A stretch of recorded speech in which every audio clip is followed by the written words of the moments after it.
Hi guys! Nakakain na ba kayo ng ganitong prutas? Ito palang tinatawag na lychee. Napakabihira nito na merong makita na nagbebenta dito sa lugar namin. Season siguro ngayon ng prutas na ito kasi medyo marami ang nakita kong mga may tinda sa fruit stand. Kaya napabili ako. Nasa 150 per kilo ang bentahan dito. Para lang din siyang rambutan. Ang kaibahan lang ay wala itong mga parang mga buhok. Una ko itong natikman nung nag-OJT ako sa Singapore last 2011 to 2012. Isang piraso lang yon at nakalimutan ko na ang lasa. Ngayon lang ulit ako makatikim ng ganitong prutas. So guys, kain tayo ng lychee. Ayan, so para lang din siyang rambutan.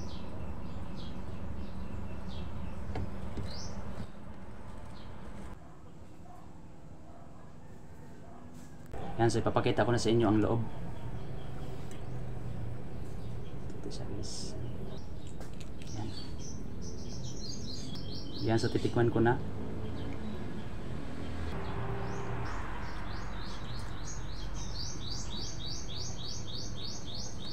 Yan, so ito yung kanyang buto. Brown yung kanyang kulay. So ito guys, bagong bago lang. Sabi na nagtitinda. Yan siya.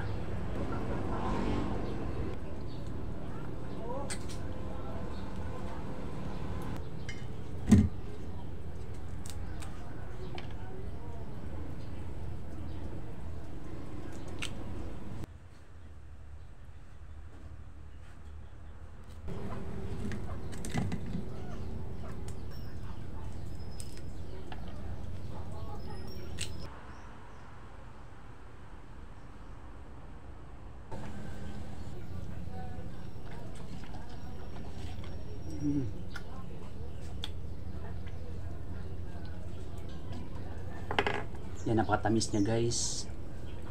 Napakalambot ng kanyang laman at talagang masarap.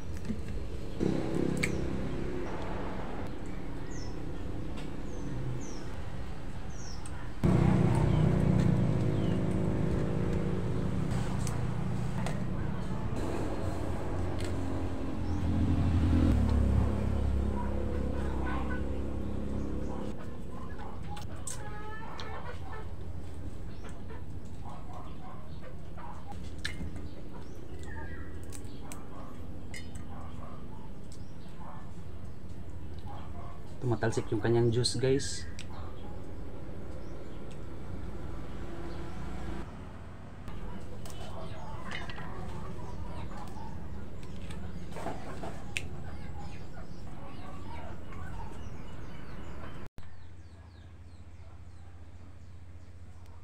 So bagong pitas pa talaga ito.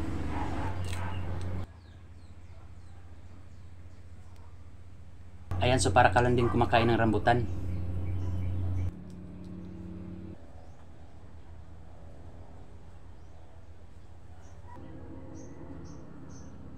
So overall guys, yung kanyang laman ay matamis, malambot, at saka juicy. Kaya dalawang thumbs up sa akin. So ayan guys, ito na yung mga nakuha kong mga buto nitong lychee. Kaya itatanim ko ang mga ito. Hi guys, magandang araw sa lahat. Para sa vlog ko ngayon, ay papakita ko naman sa inyo ang tanim na kamote ng nanay ko. Bago ito na klase ng kamote namin at titingnan pa kung maganda ba itong paramihin. Di naman marami ang mga tangkay na kanyang tinanim. Inutusan niya ako dito sa aming taniman upang matingnan kung may mga laman na ba ito. Ganito pala ang itsura at kulay ng kanyang mga dahon. Ang laman naman nito ay naghahalong puti at konting violet. Pero ang balat ay kulay purple.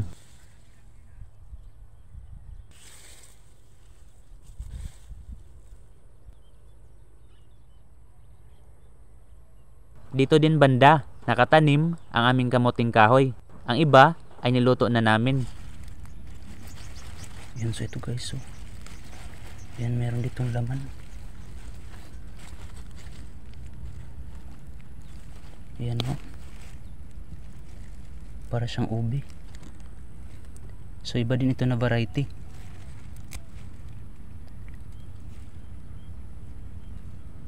Parang yung loob nito ay kulay puti na may konting violet.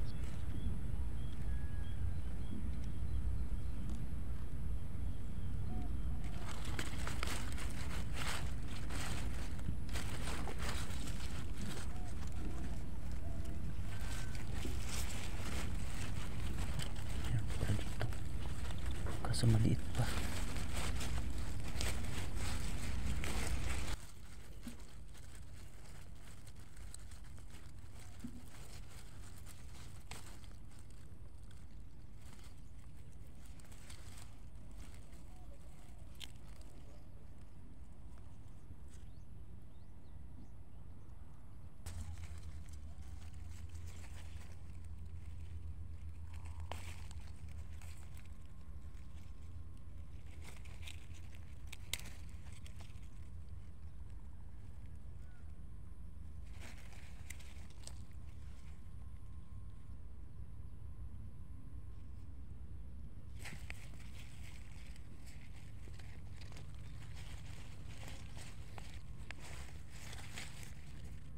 So ito lang yung mga nakuha kong mga laman kasi ang iba ay maliliit pa talaga.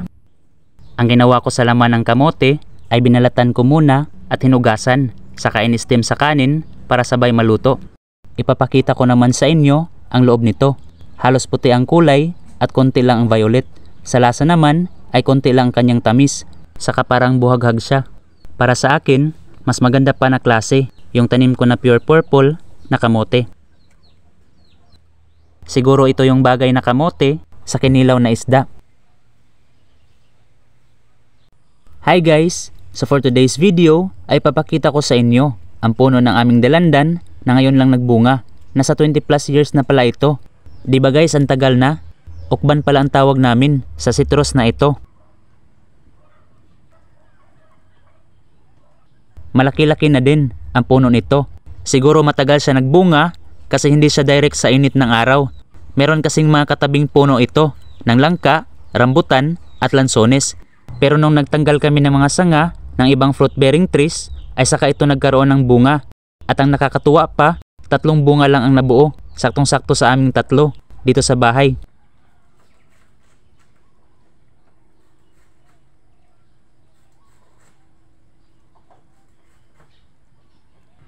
Yang 3 na yan na bunga ang pipitasin ko.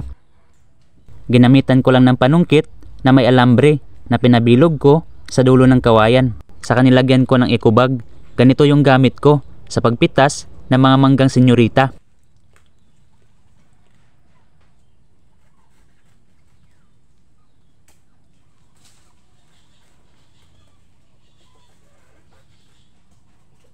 Sa tagal ba naman na namunga ang puno na ito, inakala namin na ito ay punkan orange o di kaya ay suha.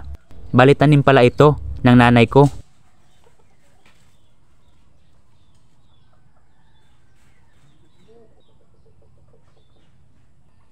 So ito na guys, ang 3 bunga na aking napitas. Malalaki pala ang mga ito.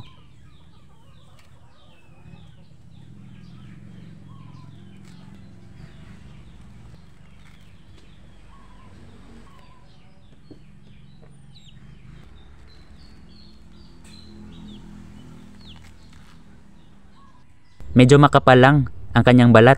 Ang bango niya guys, first time ito na matitikman namin.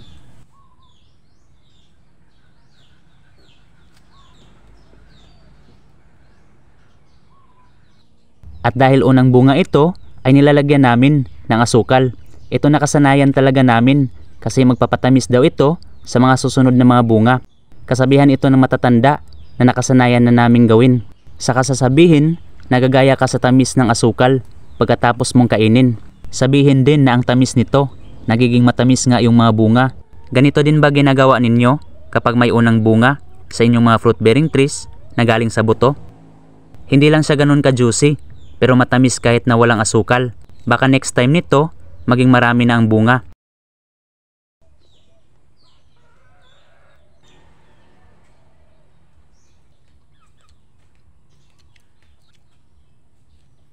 Maraming salamat pala sa lahat ng mga sumuporta sa akin.